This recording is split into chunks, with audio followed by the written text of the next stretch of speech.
In closing, just a few questions.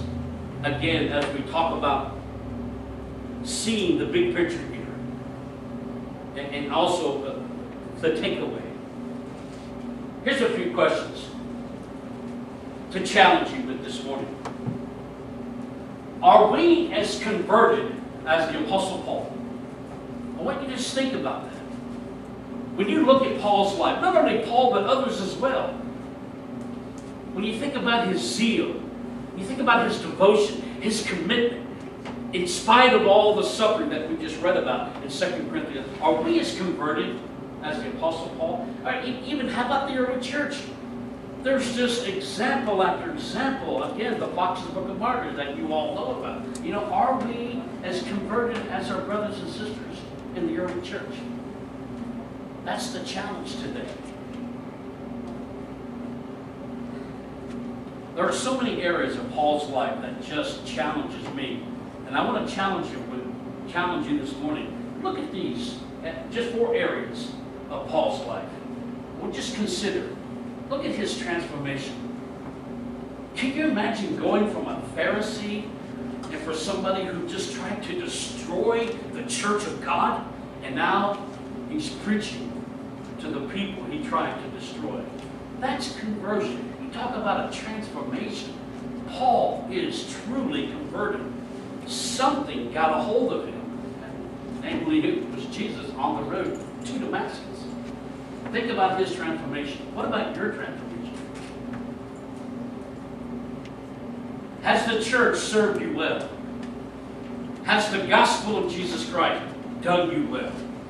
Has the scriptures, as you have been taught as a little boy, growing up into your manhood now, and then maybe in your 50s and 60s, has the church impacted your life? Has the scriptures influenced you to be zealous and on fire for God? What about your own transformation? Look at his sacrifice and suffering. The tribulations, plural, not just a tribulation, but the tribulations. Look at what Paul suffered. And think about the sacrifice that he made in his lifetime. In his lifetime of labor. What about your lifetime of labor? How much have you sacrificed? How much have you suffered for the sake of the gospel? And then his witness before the world.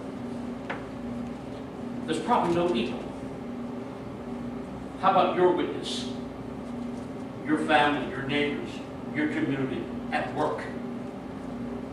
How about your witness before a world that's lost and dying and going to Christ's return? And then his example. It just goes without saying. Again, next to Jesus, is there a better example of anybody that was such an example for us to emulate? And that's exactly what Paul says. 8 words. 8 words.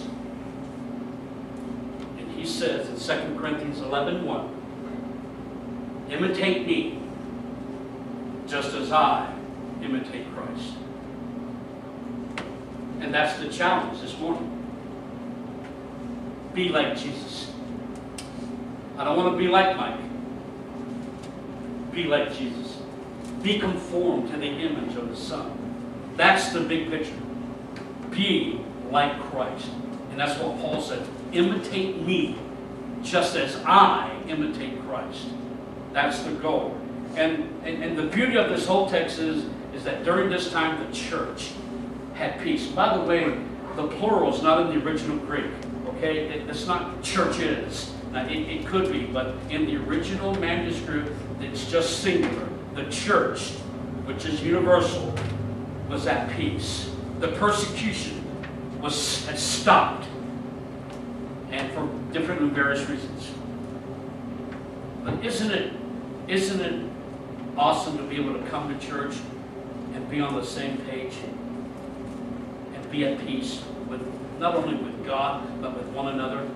See, and there's so many churches have such joy. There's so much joy and there's so much excitement because people love one another. The church, folks, had peace and They had comfort. They were edified. And that's an interesting word. I'm out of time. It's a structural type of a term. In other words, meaning that it was built on a good, solid foundation. As this thing was constructed, it was built up. And they increased. And there's 5 words: edified, walking, fear, comfort, and multiply. All out of verse 31. But here's my challenge to you.